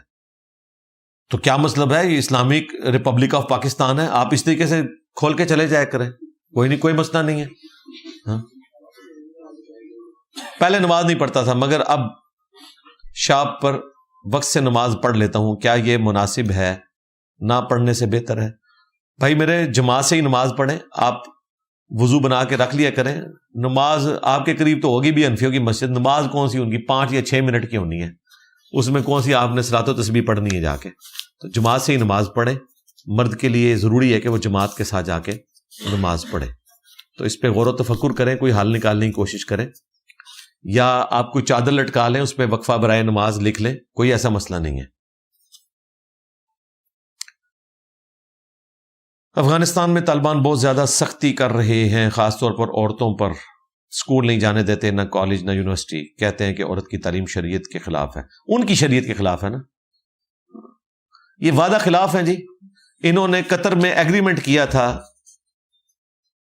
کہ ہم عورتوں کی تعلیم کے اوپر کوئی پابندی نہیں لگائیں گے, اس سے بڑھ کر الیکشن کروائیں گے, اور نمائندہ جو حکومت ہوگی اس کے حوالے حکومت کریں گے, کیونکہ انہوں نے تو بدماشی سے قبضہ کیا ہوا ہے نا.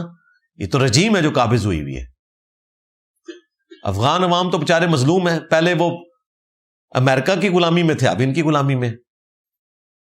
اور آپ کو حیران کن بات بتاؤں, انہوں نے جو ایگریمنٹ کیا تھا اس میں سے چند شکوں کا پاس انہوں نے رکھا ہوا ہے.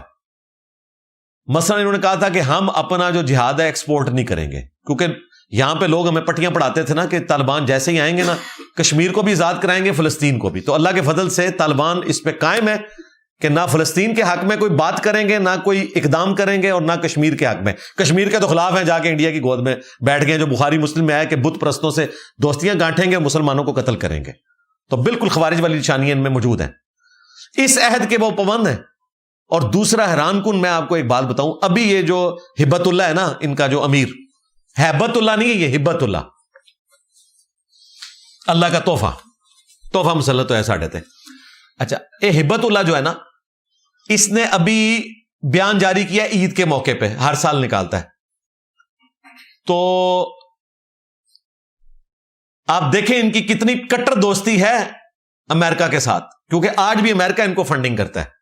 ادروائز تو یہ اپنا کچھ یہ چوری کے سمگلنگ کے سامان سے اپنا یہ پورا کرتے ہیں, ٹریڈ ڈیفیسٹ, کچھ امریکہ ان کی مدد کرتا ہے, اور وہ اسی قطر ایگریمنٹ کا حصہ ہے دوحہ میں جو ہوا تھا.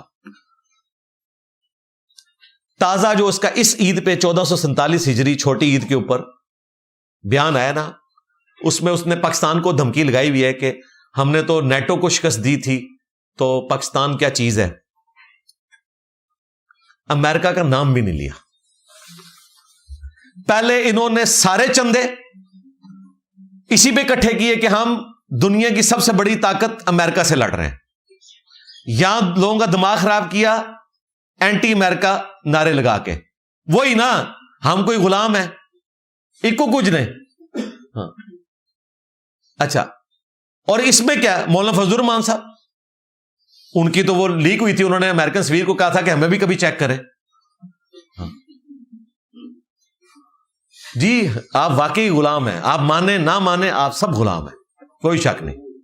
اچھا اب ہوا کیا،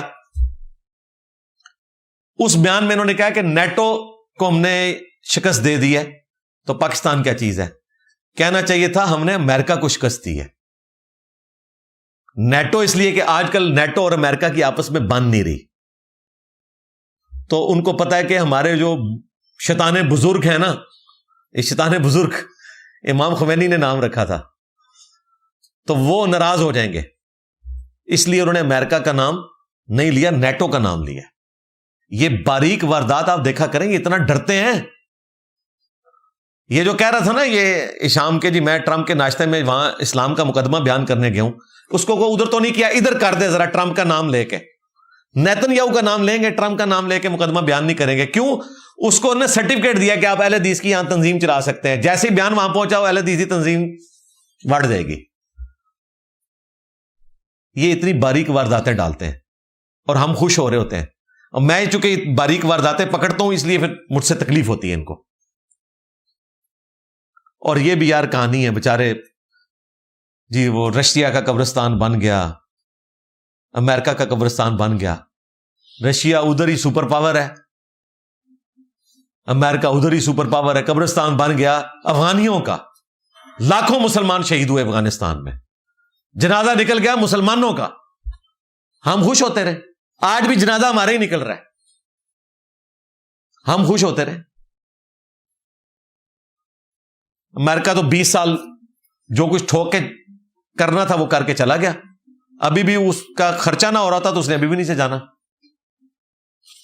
اللہ ہی بچائے جی مسلمانوں کو اندرونی اور بیرونی فتنوں سے، آمین. میرا ایک بیٹا ہے آرٹزم کا، انہوں نے کہا اس کو مرض ہے. اسلام ایسے بچوں کے بارے میں کیا کہتا ہے اور اس کی صلاحیت کے مطابق؟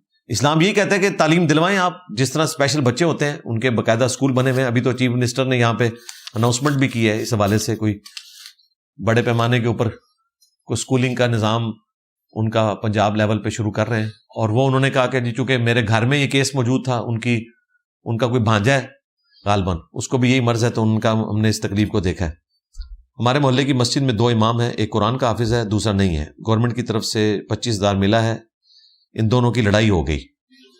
جو حافظ نہیں ہے اس کو مل رہی ہے، لیکن شوگر کا مریض ہے اور اس نے اعتراف بھی کیا ہے کہ اس کا وضو بھی قائم نہیں رہتا، تو اس کے پیچھے جماعت کے ساتھ نماز پڑھ سکتے ہیں کہ نہیں؟ توبہ توبہ جی. یار یہ کیس جو ہے نا عدالت میں لے جائے، مجھے نہیں سمجھ آیا، دونوں طرف کی پارٹیاں لے جائیں. اس طرح میں کچھ نہیں اس کا جواب دے سکتا. کیا مسلم دنیا کا اصل مسئلہ قیادت کا ہے؟ اگر ہاں تو اسلام کے مطابق اچھی اور مضبوط قیادت کی کیا خصوصیات ہوں گی؟ جو خصوصیات ہونی چاہیے نا وہ پہلے عوام میں ہوں، تو انشاءاللہ تعالی ایسی قیادت بھی نصیب ہو جائے گی. ظاہر عوام میں سے ہی بننی ہے نا. تو اس وقت میرا خیال ہے جو ہمارے پاس قیادت ہے بالکل ہماری نمائندگی کرتی ہے جی. جو کچھ ہم ہیں، جو کچھ بھی ہیں تیرے محبوب کی امت سے ہیں. ہاں بس محبوب کی نسبت ساتھ لگائی ہوئی ہے، کام کوئی نہیں محبوب والے صلی اللہ علیہ وآلہ وسلم. جب اللہ کی رحمت غضب پر حاوی ہے تو پھر ڈراوا کیسا؟ بالکل بات تو صحیح ہے. ہاں یہ بات اس لیے نہیں بتائی گئی ہے کہ آپ ڈرنا چھوڑ دیں، یہ بات اس لیے بتائی گئی ہے کہ لا تقنطوا من رحمت اللہ، اللہ کی رحمت سے نا امید نہیں ہونا. دوسرا یہ کہ کوئی شخص یہ دعویٰ کر ہی نہیں سکتا کہ اس کی نیکیوں کا لیول، اس کی نیکیوں کا اخلاص اس قابل ہے کہ وہ جنت کا حقدار ہو جب تک کہ اللہ کی رحمت شامل حال نہ ہو.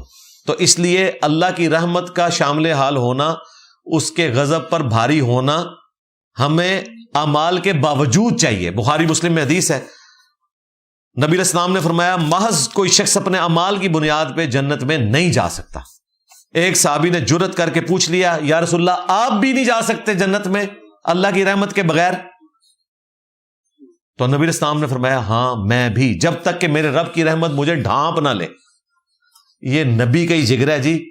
کسی بابے کو یہ کہے نا کہ تیرے کرتوت تو اس قابل ہی نہیں کہ تو جنت میں جائے، جب تک کہ اللہ کا رحم نہ تیرے پہ ہو تو وہ اپنی گستاخی سمجھے گا.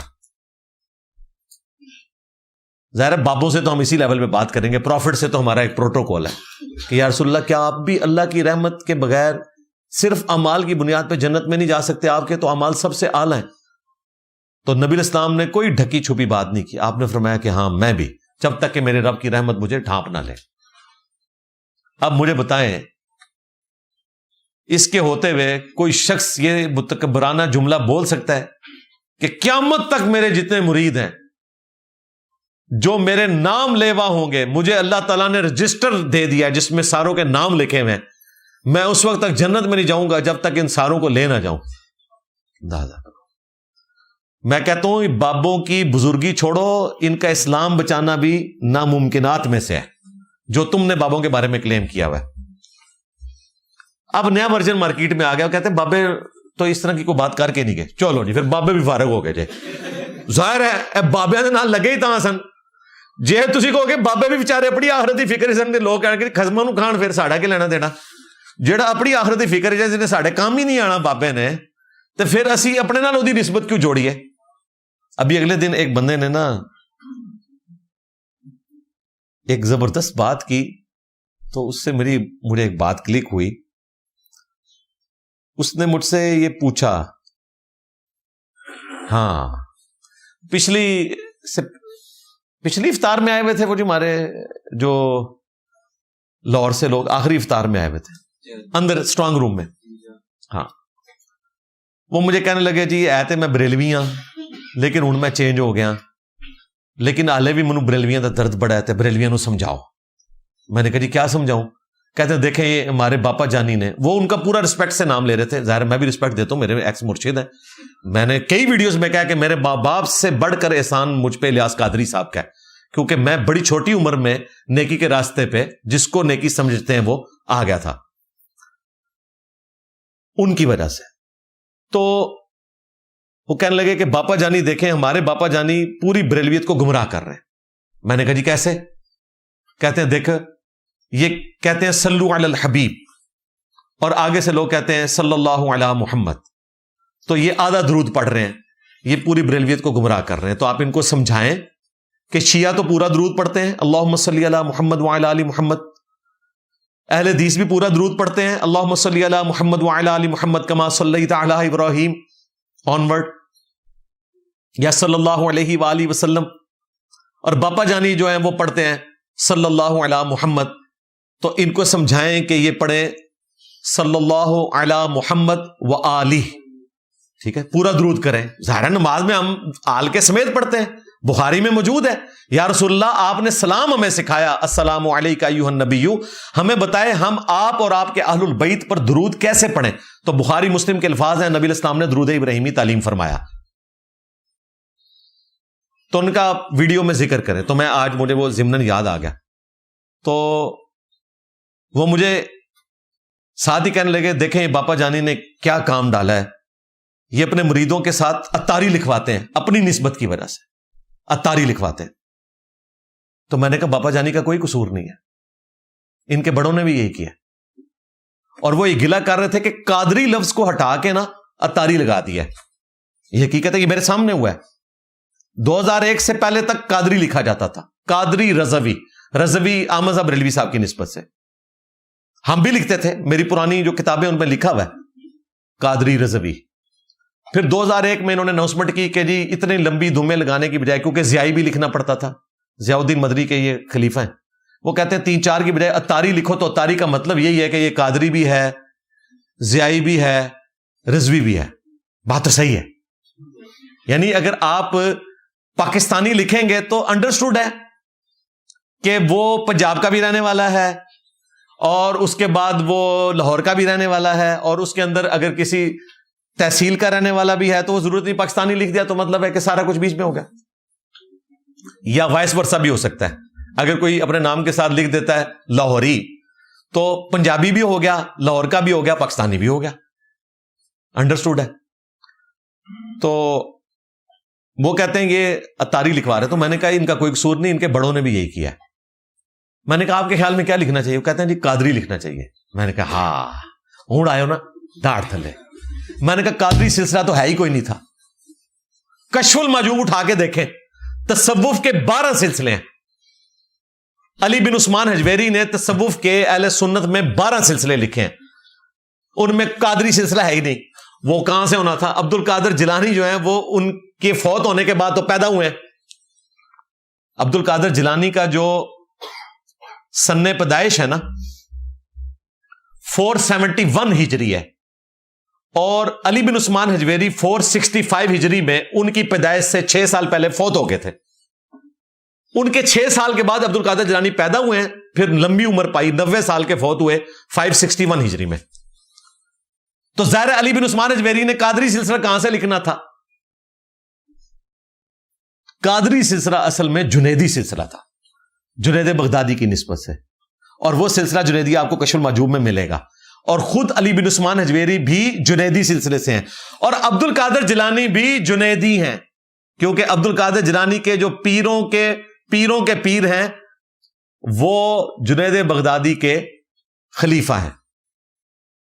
جنید بغدادی خلیفہ ہیں ابو بکر شبلی کے, وہ خلیفہ ہیں معروف کرخی کے, اور وہ خلیفہ ہیں داؤد طائی کے, اور وہ خلیفہ ہیں حبیب العجمی کے, اور وہ خلیفہ ہیں حسن بصری کے, اور ان کا دعویٰ ہے کہ میں مولا علی کا مرید ہوں. یہ پورا شجرہ میں نے جو بیان کیا یہ کشف المحجوب میں لکھا ہوا ہے. اب مجھے بتائیں, جنیدی سلسلہ تھا, عبد القادر جیلانی آئے, انہوں نے جناب جنیدی ہٹا کے بیچ میں قادری داخل کر دیا, تو میرے باپا جانی کا رائٹ نہیں ہے کہ وہ تاری داخل کریں؟ چمی بابا جانی کے لیے. بابا جانی آپ کا رائٹ ہے. اگر عبد القادر جیلانی کا یہ رائٹ تھا نا کہ وہ جنیدی کو ختم کر کے قادری لگواتے, تو آپ کا بھی رائٹ ہے, آپ سب کو ختم کریں, اتاری لگائیں. بالکل میں تھوڑے نال ہاں, کام چک کے رکھو بابا جانی. یہ معرفت کی باتیں آپ کو کون بتائے گا؟ اے بھابی دسن کے تو انہوں نے تو پتہ ہی نہیں ہے نا سلسلے دا. اسی لیے وہ پیر افضل قادری صاحب نے کیا سی, انسانی تاریخ جتنا بڑا فتنہ نہیں آیا تو انہوں نہیں پتا. بالکل پیر صاحب نے صحیح فرمایا سی. یعنی مجھے کہا تھا انہوں نے کہ اس سے بڑا کوئی فتنہ نہیں ہے, کیونکہ میں سمجھ گیا وہاں انہوں دی پوری رمضان. ابو یحییٰ ریحان احمد یوسفی صاحب کی لکھی ہوئی کتاب جب زندگی شروع ہوگی, اس میں لکھا ہے کہ خدا نے انسانوں کو اختیار دیا تھا کہ وہ کہاں پیدا ہوں, اور پیدائش کے بعد نہیں, اس طرح کی کوئی چیز اگر انہوں نے لکھی ہے تو اس طرح کی چیز کوئی رپورٹ نہیں ہوئی ہے. انسان کو صرف یہ اختیار دیا گیا تھا کہ وہ یہ وزن اٹھا لے کہ اگر میرا تابع فرمان ہوگا تو جنت ملے گی, نافرمانی کرے گا تو جہنم ملے گی. پیدائش کا کوئی اختیار نہیں ہے, اس طرح کوئی بات رپورٹ نہیں ہوئی. 9 مولود بچوں کی موت کے بعد کیا وہ جنت میں ہمارے خادم ہوں گے؟ واللہ عالم. جی جنت میں تو جائیں گے اہل فطرت ہے, یہ تو بات درست ہے, ان پہ شریعت کا قلم نہیں ہے.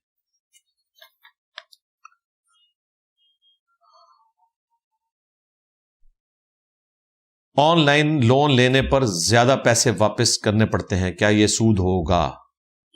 پیسے کے بدلے پیسہ ہوگا تو سود ہوگا. ظاہر ہے یہ ادھار اس طریقے سے یہ ڈاؤٹ فل ہو جاتی ہے چیز, اگرچہ اس میں ایک پہلو نکل سکتا ہے کہ ادھار کے بدلے پیکج ہے, لیکن چونکہ پیسہ تو اس میں انوالو ہے, وہ آپ کی اس چیز کا فائدہ اٹھا رہے ہیں آپ کو, تو اس لیے اس سے بچ جائیں. کوئی آگ نہیں لگی ہوئی ہے, آپ کو کوکاف پہ نہیں گئے ہوئے ہیں, تو گھر آ کے ریچارج کر لیں.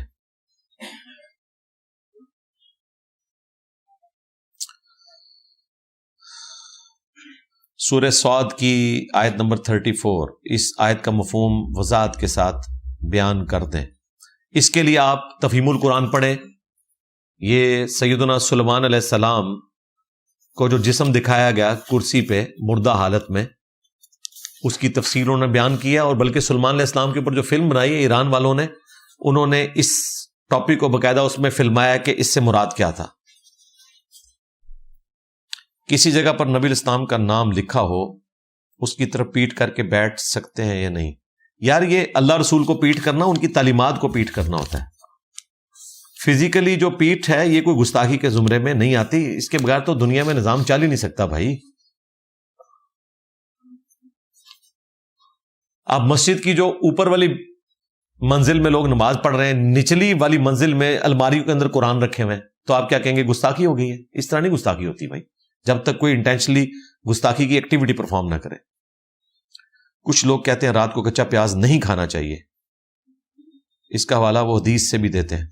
رات نہیں, نبی علیہ السلام نے ویسے ہی منع کیا ہے کہ پیاز کھا کے مسجد میں کوئی نہیں جائے گا, فرشتوں کو تکلیف ہوتی ہے اس سے. کوئی بھی بدبودار چیز, لہسن بھی اس میں شامل ہے, تو مسواک کر کے آپ جا سکتے ہیں. کھانے کی کوئی ممانعت نہیں ہے, حلال ہے.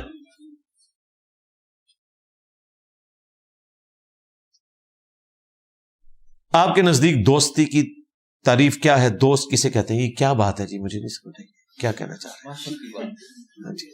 کس قسم کی دوستی کی یہ بات کر رہے ہیں؟ مجھے بھی نہیں سمجھ لگی.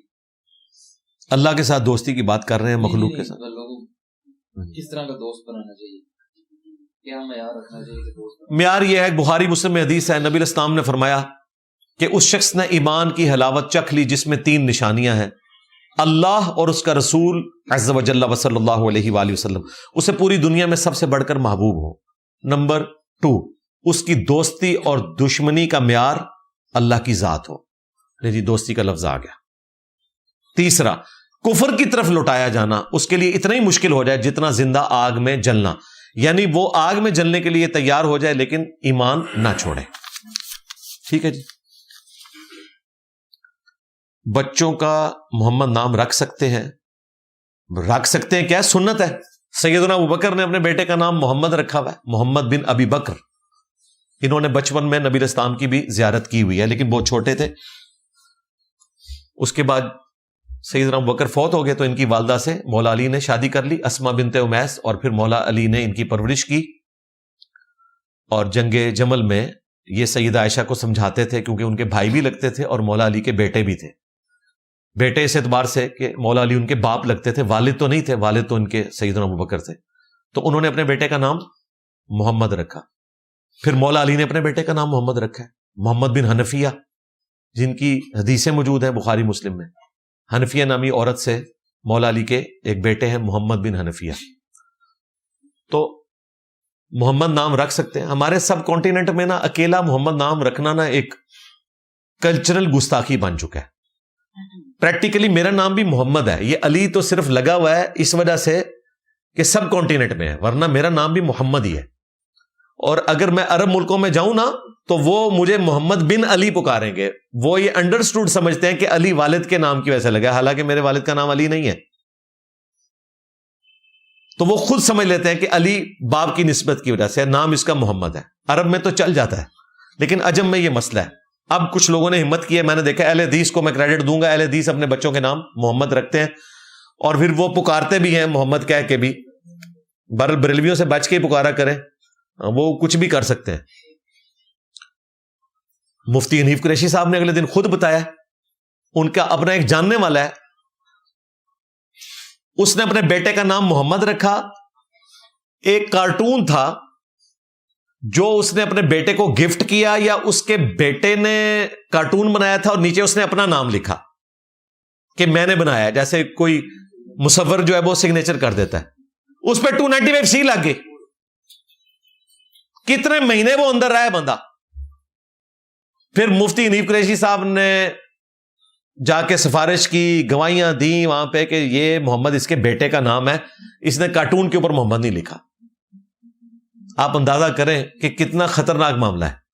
تو یہ آپ نے ساری چیزیں دیکھ لینی ہیں. آپ کس ملک میں رہ رہے ہیں. ہاں, یہ جاہلوں کا, گواروں کا اور جانور نما انسانوں کا ملک ہے جہاں پہ اس قسم کے بیوقوف لوگ رہتے ہیں. عشق دے چلے نمبر لے گئے, عقل والیاں عمرہ گالیاں, اس کی تشریح کر دیں اے چھیڑنے واسطے, صرف چھیڑنے واسطے.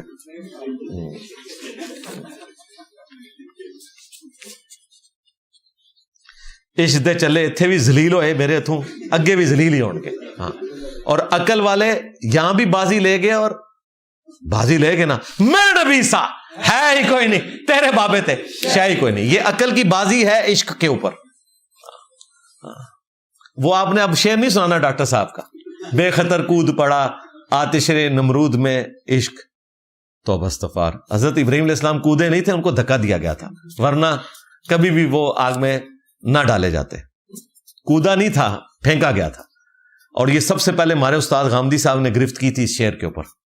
یہ انہوں نے تھنک آؤٹ آف باکس کیا, تو اس سے مجھے پھر سوچنے کا موقع ملا کہ یار اس قسم کے شعر کہہ کہ آپ لوگوں کو عشق اور عقل کا مقابلہ ہی نہیں ہے. قرآن میں تو عقل ہی کو بنیاد بتایا گیا ہے, اور عشق نام کا تو لفظ ہی کوئی نہیں, محبت ہے. عشق ظاہر ہے اسی کی سپرلیٹو ڈگری کے طور پہ لوگ پریزنٹ کرتے ہیں. ہم اس جھگڑے میں نہیں پڑتے کہ عشق رسول لفظ غلط ہے اور محبت رسول کہنا چاہیے, وہ ایک علمی بحث ہیں, ان میں نہیں پڑھنے کی ضرورت. لیکن عقل کی بنیاد پہ ہی سب کچھ چل رہا ہے بھائی. انبیاء کی وراثت جو ہے عقل ہے. عشق والوں میں تو علم ہوتا ہی کوئی نہیں, علم بس کریو یار. اور قرآن و سنت ہمیں کہہ رہے ہیں قل هل يستوي الذين يعلمون والذين لا يعلمون انما يتذكر اولو الالباب.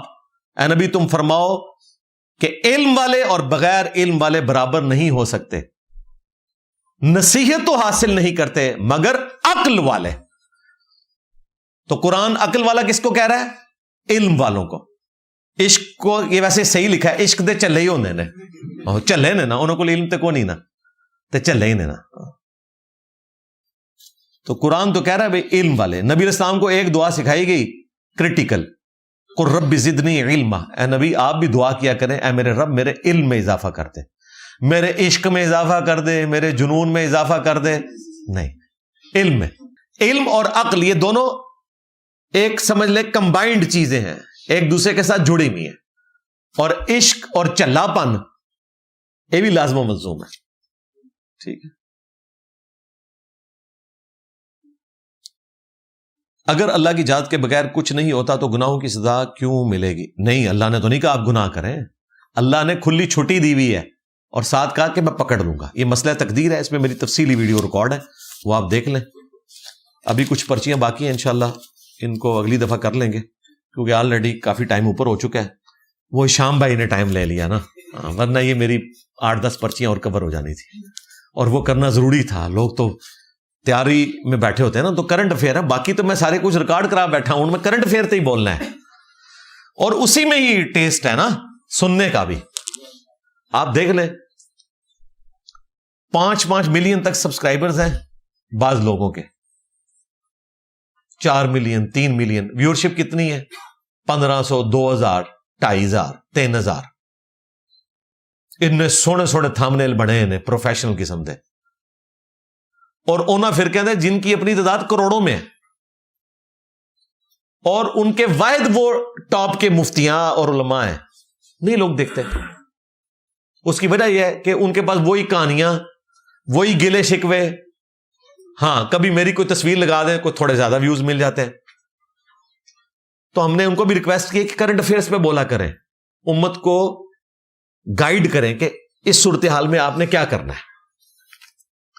وہ گائیڈ کرنے کے لیے آتے ہیں کہ جی 1 لاکھ بندہ جناب ساڈا تیار ہے فلسطین جانے واسطے, اے گائیڈ کرنا آتے چاہے. ہاں 1 لاکھ بندہ اتنے کھڑ کے کیا کرنا ہے جنہوں ٹریننگ نہیں دیتی ہوئی, ایویں کہانی چھڑ دیتی. اور ساڈے حافظ طاہر اشرفی صاحب 30 لاکھ مدارس کے اسٹوڈنٹ تیار ہیں. ایک مدرسہ چلانا ہے وہ بھی, مطلب وہ پارٹنر ہے, چلانا بھی کوئی نہیں اس بیچارے دے بھی پورے, ایک مدرسہ صرف پورے پاکستان 3 لاکھ. اور جنہیں کو سارے مدرسے نہ, مینگل صاحب نے کہا یار 3 لاکھ اسی سارے رل کے نہیں کٹھے کر سکتے, تو کر لگے تو کر رہے ہیں. حالانکہ وہاں بریلوی دیوبندی اہل حدیث سارے بیٹھے ہوئے تھے. کہانیاں تو اس طرح کی جذباتی باتیں ہوتی رہتی ہیں. تو کرنٹ افیئر پہ بولیں, لوگوں کو بتائیں کیا ہو رہا ہے دنیا میں, اور آج قرآن و سنت کی روشنی میں اس کا سلوشن کیا ہے. باقی میں نے تو کوئی ٹاپک نہیں چھوڑا, پچھلے 17 سال ریکارڈنگز ہی کروائی ہیں نا. اور اب پچھلے کم از کم میں 5 سال سے کرنٹ افیئر, بلکہ 5 بھی نہیں, اب تو 8-9 سال سے میں اس ہفتے کا جو کرنٹ افیئر ہے اس کے اوپر ڈسکشن کرتا ہوں, تاکہ لوگوں کو پتا چلے اور وہ اپ ڈیٹ ہوتے رہیں. ورنہ میں نے اگر دوبارہ سے میں یعنی آج میں علم غیب پہ بولوں, اگلی دفعہ حاضر و ناظر پہ بولوں, تیسری دفعہ یا تو نبی پہ بولوں, تو بھائی اس پہ تو میں کئی دفعہ بول کے ویڈیوز ریکارڈ کروا چکا ہوں. کرنٹ افیئر پہ بات کرنی ہے تاکہ اس کا فائدہ ہو. صلو علی محمد وآل محمد. اللہم صلی علی محمد وعلی آل محمد واصحاب محمد وازواج محمد وامت محمد اجمعین الی یوم الدین. آمین.